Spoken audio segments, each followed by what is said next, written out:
الو، مساء الخير يا مدام، اتفضلي. اهلا بيكي، معاكي مستر ايمن تدرس.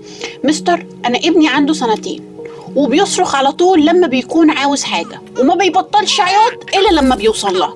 أنا خايفة يتعود على كده وكل طلباته تكون مجابة. ممكن تقولي أعمل إيه؟ ابتسمي.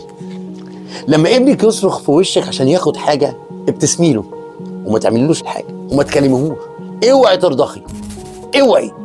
هو بيختبرك، هو بيشوف انت لما هيصرخ هتجيبي له الحاجه ولا لا. اوعي. لو عملت كده مره واحده هو هيدرك على طول ان السكه دي مش سالكه. الطفل اللي عنده 2 سنين ده ذكي جدا، بس ذكاء رباني. هو ما عندوش طريقه يتكلم بيها، فهو بيصرخ عشان تفهميه وانت فاهماه. بس هو لو فضل يصرخ وانت تجيبي له الحاجه هيصرخ تاني وتالت ورابع وهتبقى عاده. ابتسمي له وحاولي تدخليه في جو تاني خالص، نسيه الحاجه. اوعي تديله الحاجه، اوعي. لو صرخ على حاجه وخدها هيفضل يصرخ على طول. الفت انتباهه لفكره تانيه، دول عنده 2 سنين، طفل صغير يعني.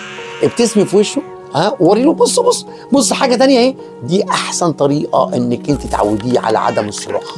هيتعود على فكره، بس هي الموضوع هياخد منك وقت صغير.